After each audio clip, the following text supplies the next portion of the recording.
This amendment, what it does is take the bill that has come from the House, which is reflective of the current year appropriations, down to the appropriations that are in the target agreement between the majority leader here and the Speaker in the House. That is a drastic cut from current year policy. Now, ever since the hideous cuts that were in the conference report came out, I've been agonizing about the 1.6 million children and families in the state of Michigan that are going to be hurt by the cuts that were in that bill. At 2:43 in the morning after that conference report came out, I finally turned on my light and started writing. That's how much I was upset about what has happened in that conference report. You see, I come from a family of educators, and I'm a product of the public schools in East Lansing and Grand Rapids. My kids are in the East Lansing public schools. And I believe that education is the great equalizer in our society and the opportunity for our kids to succeed. And last Sunday, I was at my church, the People's Church in East Lansing, and my pastor began the service by talking about how when children are around, adults behave better. And I kept the bulletin from which we jointly recited the following. Then he put a child among them. When we use long words and confusing sentences, put a child among us. When we let the cares of the world drag us down, when the demands of life seem overwhelming, put a child among us. When we're tempted to deceive or selfishly sway an opinion, put a child among us. When we need love, recognition, or a great big hug, put a child among us. When we need the values of church, family, or community in proportion, put a child among us.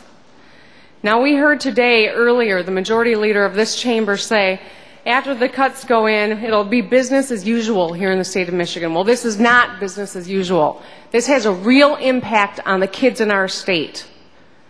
Yes, the sun will rise tomorrow morning, but it will have a dramatic impact on the kids in our state. I was raised by two public servants who taught me very important lessons, one of which was you got to get the facts. And the other is you got to tell the truth and don't sugarcoat it. Well, here are the facts. The most critical time in a human being's brain development are the early years. And education is the most important factor in an individual's ability to succeed in the new economy. And businesses of tomorrow need educated workforces. Now, here's the straight talk. This represents 1/12 of the budget agreement that you've agreed to. This budget would rip apart the very fabric of our educational system, a system I'm willing to bet that every one of you made campaign promises to uphold. 200 school districts would be forced into deficit spending at $240 per pupil when you take into account the ISD cut. ISD funding is $22 per pupil. Schools, parents, and students will have to be prepared for a 13th year because there will no longer be credit recovery. Summer school will be gone, after school programs will be gone, early childhood education will be gone. You can tell people they're going to have flexibility, but the reality of this is that they will be gone. These cuts mean fewer bus routes themselves, meaning that little 5-year-old girl will have to walk farther to catch the bus. And when she gets on it, it probably won't be inspected. It eliminates early childhood education. And since I know I can't seem to appeal to you to the right side of your brain or your hearts when I talk about kids, let's talk about the bottom line that some of you seem to be so singularly focused on. Jobs. This means 12,000 to 14,000 losses, real losses, felt in every community across the state.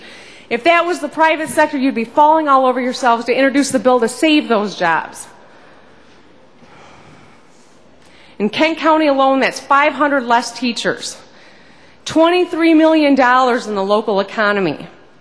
When Grand Rapids Public Schools have right-sized and done everything right, and they just don't have $4.2 million more. Now, you like to rail against the MBT. How the heck are we going to compete with China, India, or even Indiana when we do this to our schools? I know you don't have to look at your principal in the eye every day like I do, because some of you don't have kids in the schools like I do. But I ask you, and I remind you, this is a mid-year cut, a legislative proration that is on your shoulders.